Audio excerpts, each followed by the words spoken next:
Hey everyone, welcome back. So this is a bit of an update video from my Rapido mystery box video from December. And if you watched that, you saw that there was a mishap with the handrail and the packaging kind of tearing it off the back. So I contacted Rapido and I talked to Todd, and he was great to talk to, and he agreed to warranty it for me. So I sent it out. I mailed it out December 30th. They received it January 9th. They originally told me about 8 weeks, and around 10 weeks I emailed them and got an auto reply saying that their warranty department was too busy to reply to emails. So yeah, I just got it back today. Today's April 14th, so that's about what, 12 weeks? So this video is going to be opening this up, checking it out, doing some testing. I'm going to see if I remember how to use my new controller to program the thing. So yeah, let's get started. All right, so as you can see, I haven't opened the package yet. What they told me was that because I had to pay for my own shipping, that they would reimburse me by supplying me with another piece of rolling stock in the package when I got it back. So we'll see what's going on in here. Oh, more peanuts.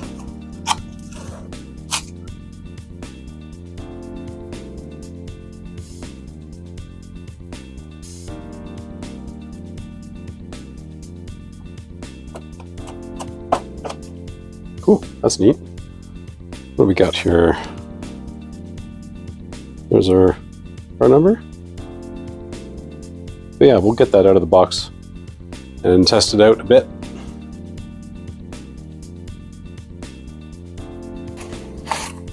I know in my other video I used the vacuum to suck these out.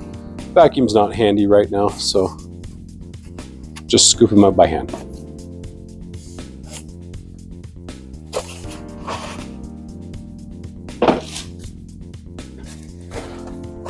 There we go.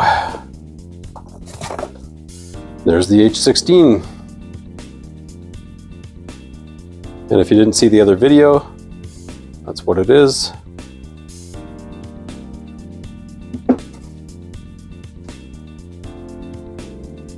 Okay, so let's get this guy out of the package.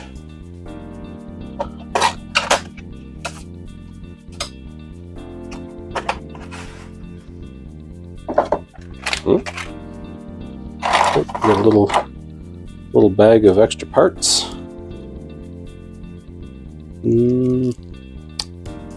Not really sure what we have here, but I'll keep those, put them aside.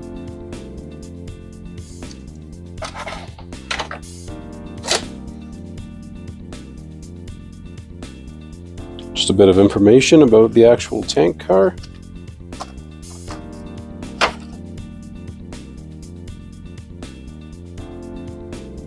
You can pause and read that if you like.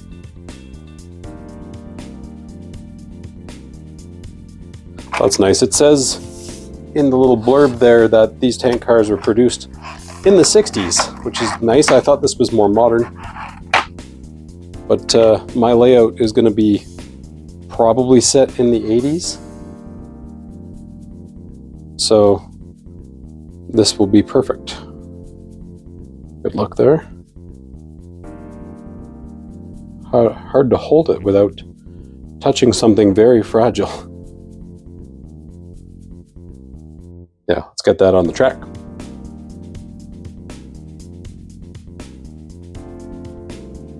So this.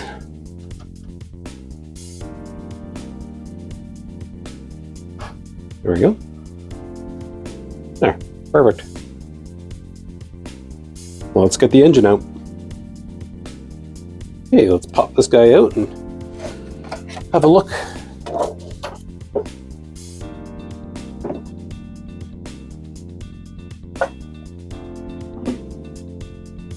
There we go, for warranty report.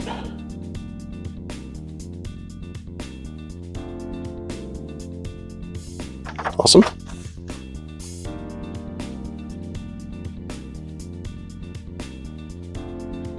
right?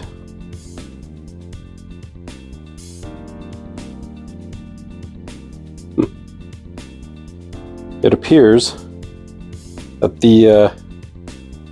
that's the little footstep from the back there. It seems to have fallen off in shipping. I should be able to pop that back on.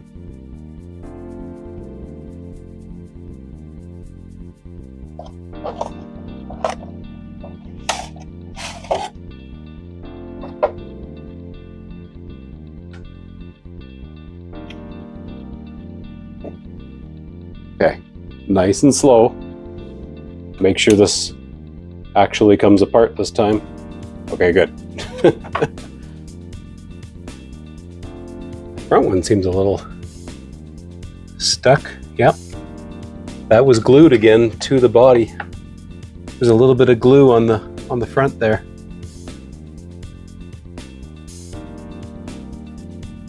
Let me show you that. So the little bit of glue there stuck right there, and that's what destroyed the handrail last time. Let's check out the back. Yeah, all seems fine there. I just got to put that footstep back in.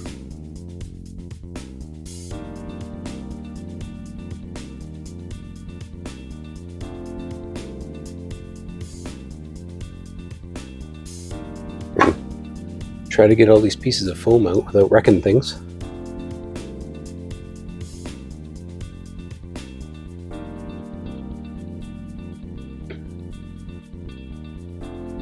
There we are. This thing actually does weigh quite a bit. There we are. Somehow I'm going to have to get that glue off of there. But it was the rear handrail that ripped off last time, and as you can see, it's been repaired nicely. Okay, so I tried to put the foot plate back in with the tweezers. As you can see if I can get it to focus on that. I don't know if it will. I think that's as close as I can get. But as you can see there, it's bent. Now it does come with a spare one in the package, so I'm going to try to put that one on. But if you look really closely here, yeah, they fixed the handrail, but this guy is falling off. It's only held on with one, I think, of the four mounts. Yeah. So I'm not sure who fixed this, but wow. All right, well, I'm going to fiddle around a bit more and try to get that footstep back in, and hope for the best. Okay, I got the thing back on. It's a bit crooked, but as I was putting it back on, I think, like, this handrail is the one that broke off, and one of the two posts was still broken off inside behind it. I think they just tried gluing it back on. The glue didn't hold, it just came right out. So, yeah, a little less impressed now. But whatever, this thing's supposed to be from the 50s, so I don't mind if it looks a little rough. All right, let's get it on the track.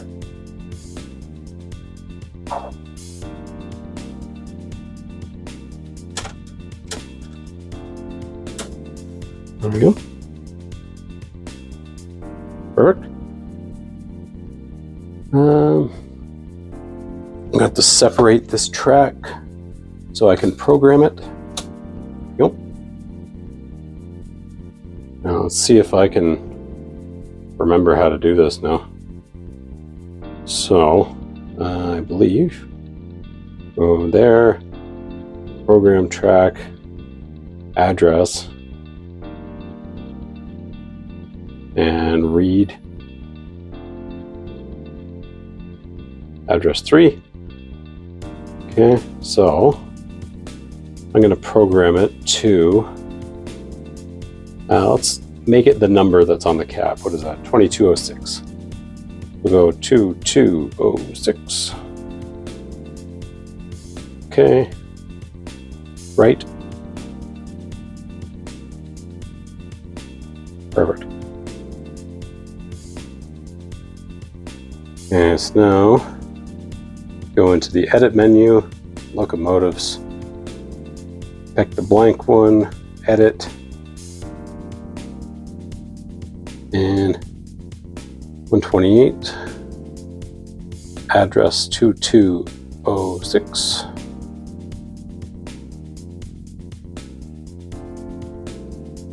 We'll go 4, I guess, keeping with the theme. Okay, so that's everything I can change in there. Save. Cool. Now, plug it back into the main track. Okay, it has power. Oh, so so it automatically filled in all the stuff. So yeah, I think 8 is the sound. I'll get you a microphone closer to that.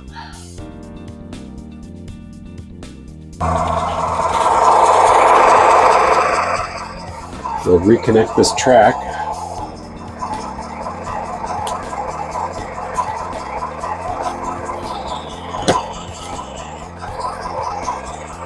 There we go. I don't know where to put that. We'll zoom out a bit.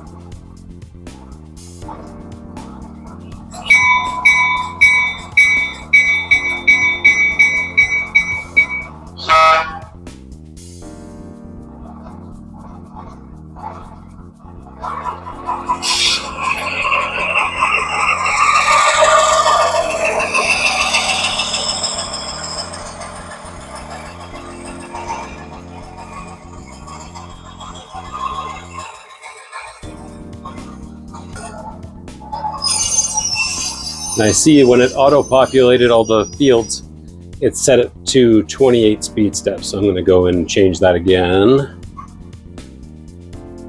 Edit. Locomotives. There. Edit. Down to 128. Perfect. Back out. Save. There. Okay.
Alright, so I guess that about does it for this video. A little disappointed with that repair. I could have done that myself. But yeah, I waited 4 months for something I could have done myself. Okay, well, next video though, this guy, I have a Stay Alive 4 to go with the soundtrack's Tsunami 2 that's inside it. So I'll hook that guy up in another video and give it a shot. Alright, see you in the next video.